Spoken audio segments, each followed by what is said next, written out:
এই রতন, কি খবর তোমার? তুমি তো একেবারে নিরুদ্দেশ হয়ে গেলে, খুঁজেই পাওয়া যায় না। আর বলো না। আমার দোকানের ফুচকা আর পানিপুরির সুনাম যখন থেকে বেড়েছে, খদ্দেরের ভিড় লেগেই থাকে। হ্যাঁ, সেটা তো দেখতেই পাচ্ছি। এমন মনে হচ্ছে গ্রামের অর্ধেক লোক এখানেই বসে আছে। আরে কখনো তো আমাদের দোকানে ফুচকা খাও না, আজকে একটা বাটি খেয়ে দেখো। একবার খেলে বারবার খুঁজবে। বেশ বেশ, দাও তাহলে। হ্যাঁ, কিন্তু আমি কিন্তু তোমার নিজের লোক। হ্যাঁ, আমি খেলে বিনা পয়সায় খাবো।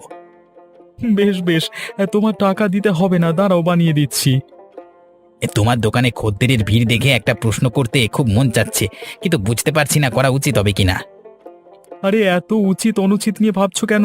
করে ফেলো, যা প্রশ্ন আছে। বলছিলাম, তোমার দোকানে মাসে কত করে রোজগার হয়? এক এক মাসে এক এক রকম। তবে বর্তমানে প্রতি মাসে 15 থেকে 16 হাজার টাকার ব্যবসা হয়। এবার খদ্দের বেড়েছে, চাহিদাও বেড়েছে। ওই রে কলা! আমি সারা মাস অবিনাশ বাবুর বাড়িতে সকাল থেকে রাত খেটে দু দু দু থেকে 4 হাজার টাকা কামাই, আর এই রতন সামান্য ফুচকা বেচে 15-16 হাজার। এই ব্যবসা যদি আমি নিজের নামে করে নিতে পারি না, আমার আর কারোর গোলামি করবার প্রয়োজন হবে না। তবে কিভাবে করব, সালা ভাবতে হবে তো। তুই কাঁদছিস কেন নীলিমা? কি হয়েছে তোর? আমার জীবন থেকে সুখ শান্তি সব উধাও হয়ে গেছে লতা। এইভাবে বলছিস কেন রে? আজ 3 বছর হলো বিয়ে করেছি। বিয়ের সময় 50,000 টাকা দেবার প্রতিজ্ঞা করে বাবা আমার বিয়ে দিয়েছিলেন। কিন্তু তোর বিয়ের 1 বছর পরই তো তোর বাবা মারা গেলেন। তিনি মারা গেছেন, তবে আমায় দিয়ে গেছেন দুঃখে ভরা কুৎসিত একটা জীবন। আর আমার স্বামী এই তো রতন দা, তিনি তো খুবই ভালো মানুষ রে। কি হয়েছে তোদের মধ্যে? বাবা 50,000 দেবার প্রতিজ্ঞা করলেও 15,000-এর বেশি দিতে পারেননি।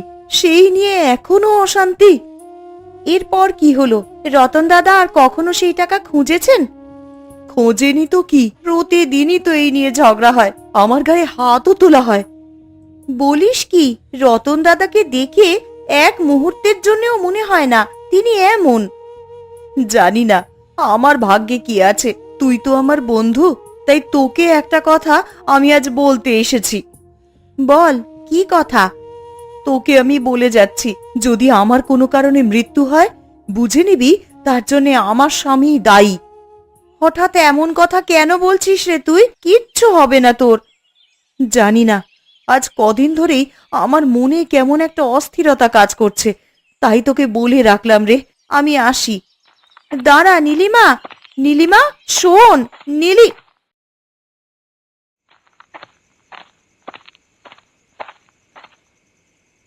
আরে রতন, দেখছি কোথায় যাচ্ছ? রাত হয়ে গেছে তো, তাই বাড়ি ফিরছিলাম কাজ সেরে। চাইলে আমাদের সঙ্গে যেতে পারো তুমিও। তোমরা কোথায় যাচ্ছ এত রাতে? অবিনাশ বাবুর বাড়িতে আজকে ভোজের আয়োজন করেছে, সেখানেই যাচ্ছি। তুমি গেলেও যেতে পারো। অবশ্য এখন রতন খুব ব্যস্ত মানুষ, ব্যবসা করে। তার কি আর আমাদের সঙ্গে কোথাও যাওয়ার সময় আছে? এভাবে বলছো কেন? তোমরা আমার বন্ধু, তোমাদের জন্য সময় হবে না তো কার জন্য হবে? নীলিমা বৌদি আবার কিছু মনে করবে না তো? না বলি যাচ্ছ? আরে ধুর, ওর নামটা মুখে এনো না তো। ওর কারণে আমার বাড়ি যেতে ইচ্ছে করে না। ওর চেহারা দেখলে ইচ্ছে হয় মানে কেটে টুকরো টুকরো করে ফেলি। আরে এমন কি হলো যে তোমার নিজের স্ত্রীকে খুন করতে ইচ্ছে হচ্ছে? সে কিছু নয়, চলো অবিনাশবাবুর বাড়িতে চলো। এদের দুই স্বামী স্ত্রীর মধ্যে আবার কিসের যুদ্ধ চলছে, ব্যাপারটা দেখতে হবে তো।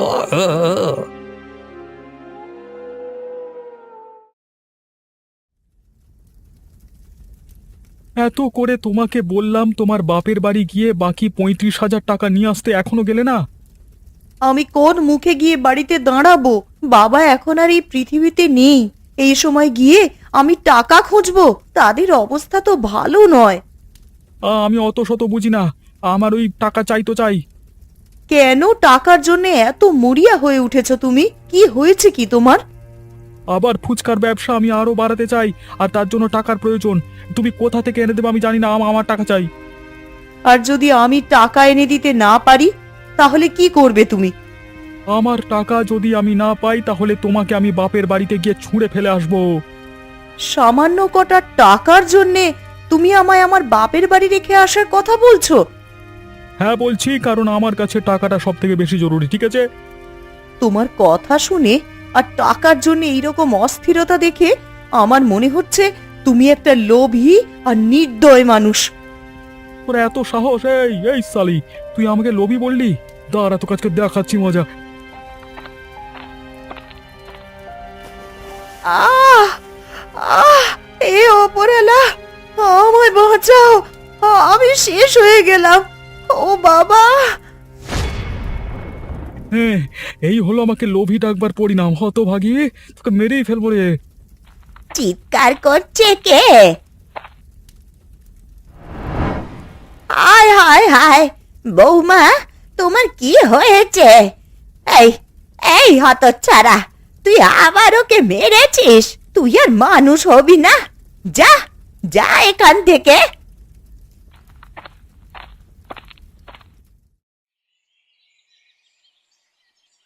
কি কুলাঙ্গার সন্তান যে আমি পেটে ধরেছি লতা, দেখ আজ মেয়েটার কি অবস্থা করে দিয়েছে।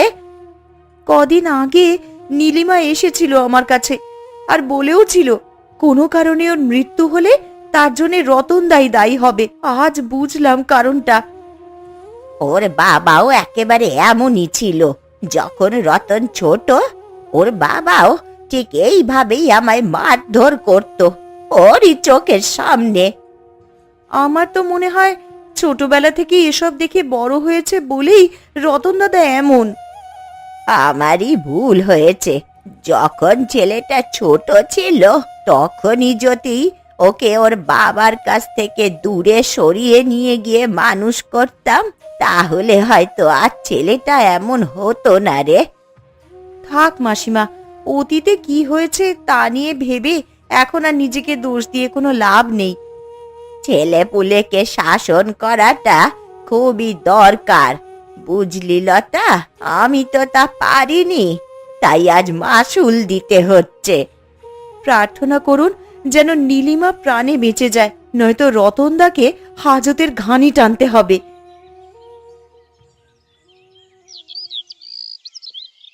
বাহ বাহ বাহ বাহ, আজকে তাহলে কাজ ছেড়ে এখানে এসে বসার ফুসরত তুমি পেলে রতন। ঠাট্টা করো না তো খগেন, মন ভালো নেই আমার। আরে বাবা, মন ভালো না থাকলে এভাবে চুপচাপ থাকতে নাই। এবার আমাকে বলো কি হয়েছে। আমার বিয়ের সময় 50,000 টাকা পণ দেওয়ার কথা ছিল, কিন্তু মাত্র 15,000 পেলাম, বাকিটা পাইনি। এটা তো খুব খারাপ হলো তোমার সঙ্গে। প্রতিশ্রুতি দেবার পরও রাখতে না পারা মানে এক ধরনের প্রতারণা। এই নিয়ে আমার আর স্ত্রীর মধ্যে অনেক ঝামেলা হয় প্রত্যহ। আজ তো এমন অবস্থা করেছি, হাসপাতালে নিয়ে গেছে ওকে। তুমি কিছু ভুল করেছো বলে আমি মনে করি না। স্ত্রীদের এভাবেই সাহায্য করতে হবে। একদিকে টাকার চিন্তা, আবার এদিকে স্ত্রীর অবস্থা খুব একটা ভালো নয়, জানি না কি হয়। এখন তোমার স্ত্রীর কি হবে সেটা তো জানি না। আর যদি টাকার সমস্যার সমাধান করতে চাও তো উপায় আছে। কি উপায়? তুমি আরেকটা বিয়ে করো।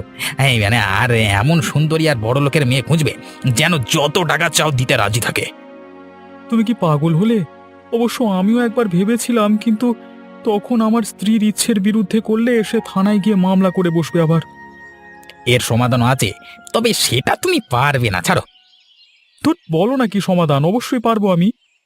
দ্বিতীয় স্ত্রী আনতে হলে পথের কাঁটা নীলিমাকে রাস্তা থেকে সরিয়ে দাও। ও থাকলে সব অসম্ভব। তা তো জানি, কিন্তু ওকে নিজের পথ থেকে সরাবো কি করে?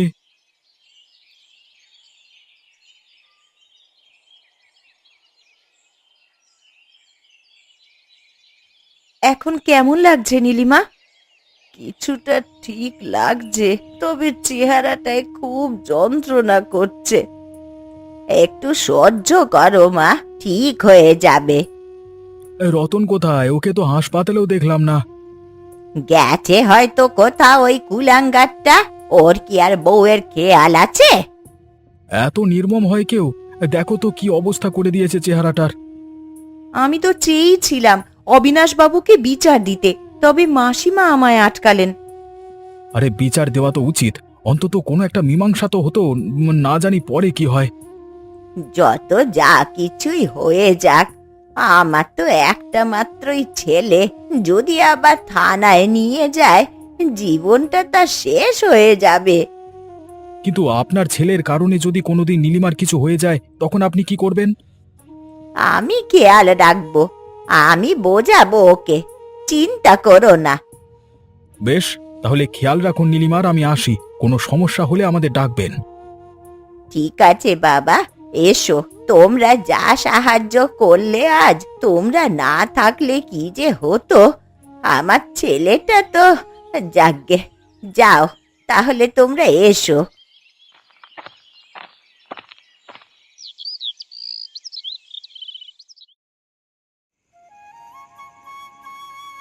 গিন্নি, গিন্নি কোথায় তুমি?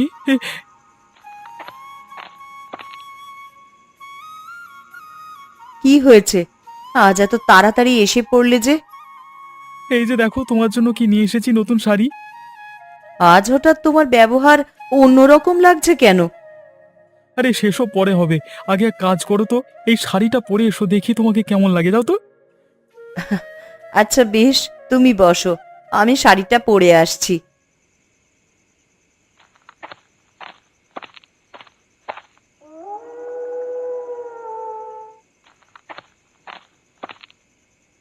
বাহ, তোমাকে কিন্তু শাড়িটা বেশ মানিয়েছে।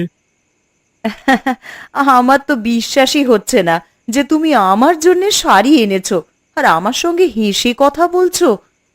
আমি আমার সব ভুল বুঝতে পেরেছি গিন্নি, আমি একদম বদলে যাব। আমার ফুচকার ব্যবসা খুব ভালো চলছে, সুখে দুঃখে আমরা দুজন এখন থেকে মিলেমিশে থাকবো।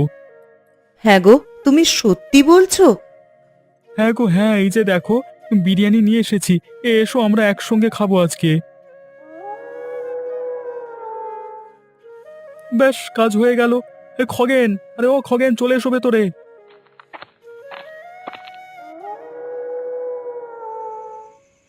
এই নমস্কার বাবু। আরে এসেছো গোপাল, রসিদটা নিয়ে এসেছো তো? হ্যাঁ বাবু, নিয়ে এসেছি। এই সঙ্গে এই 600 টাকা আপনার ভাগের। সেসব হবে, তুমি বসো, তোমার সঙ্গে একটু জরুরি কথা আছে। কি জরুরি কথা বাবু? আজকে বেশ কয়েকদিন ধরে একটা খবর কানে আসছে তোমার বন্ধু রতনের ব্যাপারে। ওর ব্যাপারে সকলেই কথা বলছে বাবু, ওর স্ত্রীর সঙ্গে খুব ঝামেলা চলছে। হাসপাতাল থেকে একটা চিঠি এসেছিল, একজন মহিলার চেহারায় গরম জল ঢেলে আহত করা হয়েছে। পরে খবর নিয়ে জানলাম রতনের স্ত্রী। আমি অনেক সময় আগেই বলতে চেয়েছিলাম বাবু, কিন্তু রতনের মা আমাকে অনুরোধ করেন আপনাকে না জানাতে। তোমরা একটু নজর রেখো, এভাবে চলতে থাকলে নীলিমার কোনো না কোনো ক্ষতি করতে এবার পেছপা হবে না ওরা। ঠিক আছে বাবু, আমি চেষ্টা করব এই বিষয়ে খেয়াল রাখবার। এই যাও দেখি, একটা চাকু নিয়ে এসো তো।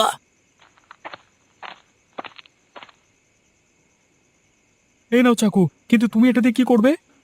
আরে দেখতে থাকো কি করি, চিন্তা করো না, আজকেও মরবেই। তুমি কি করলে খগেন? ওর হাতটা কাটলে কেন? আস্তে আস্তে কথা বলো, কেউ শুনতে পাবে। ওর হাত কেটে দিয়েছি, এবার রক্তক্ষরণ হতে হতে ছটফট করতে করতে মরে যাবে। কিন্তু ধরা পড়ে এলে কি হবে?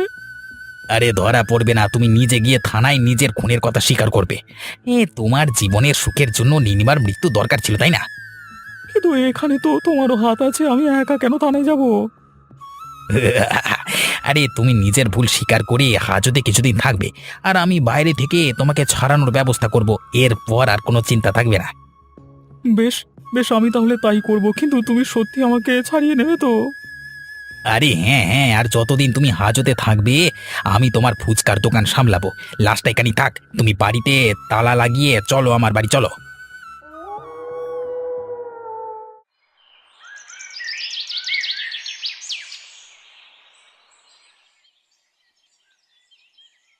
নমস্কার দারোগা বাবু। হ্যাঁ বলুন, কিভাবে আপনার সাহায্য করতে পারি? আমি একটা স্বীকারোক্তি দিতে এসেছি। কিসের স্বীকারোক্তি বলুন? আমি গতকাল রাতে আমার স্ত্রীকে খুন করে ফেলেছি। আপনি কি আমার সঙ্গে ঠাট্টা করছেন? হ্যাঁ, না, আমি সত্যি বলছি, কালকে রাতে আমি খুন করেছি এবং নিজের স্বীকারোক্তি নিজেই দিতে এসেছি। আপনার স্ত্রীর লাশ এখন কোথায় আছে? হ্যাঁ, আমার বাড়িতে আছে, আমি আমি ছবি দিতে পারি, আপনারা গিয়ে দেখে আসতে পারেন। হাবিলদার হাবিলদার শোনো, আর এনার থেকে তার বাড়ির ঠিকানাটা নাও এবং গিয়ে দেখো তার ঘরে কোনো লাশ আছে কিনা। লাশ পেলে একজন হাসপাতাল নিয়ে যাবে আর অন্যজন আমাকে এসে জানাবে, ঠিক আছে?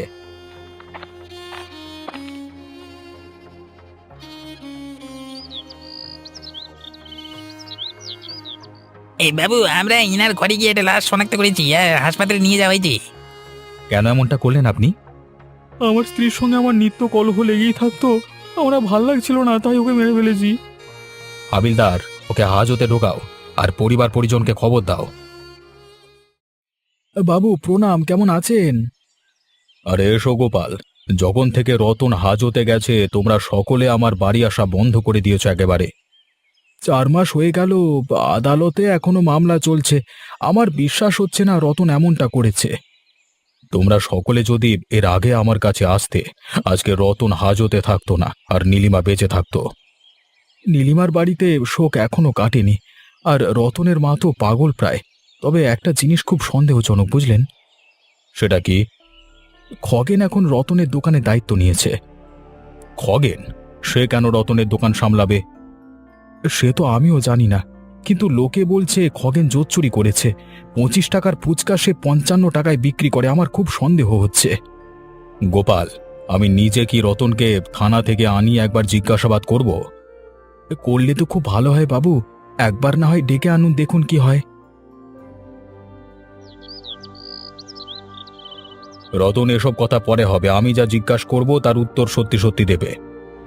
সত্যি বললে বাবু আপনি আমাকে হাজত থেকে ছাড়িয়ে নেবেন? হ্যাঁ, থানা থেকে বের হওয়ার এতই যখন ইচ্ছে তখন খুন করেছিলে কেন? ভুল করেছিলাম বাবু, তবে দোষ আমার একার নয়। আরেকজন আছে যে এসব কিছুর মূল, ওই খগেন। ও জোচ্চোর জালিয়াত, ও আমার স্ত্রীর খুন করতে আমাকে উস্কে দিয়েছে। তার মানে নীলিমার খুন তুমি খগেনের বলা কথায় করেছো, তাই তো? তার মানে এসব খগেনের হাত ছিল? হ্যাঁ বাবু, এমনকি ও নিজে ছুরি দিয়ে নীলিমার হাত কেটে ওকে মেরেছিল। আমি তো শুধু পরিকল্পনা অনুসরণ করেছিলাম। আমাকে ফাঁসি দিয়ে দিল।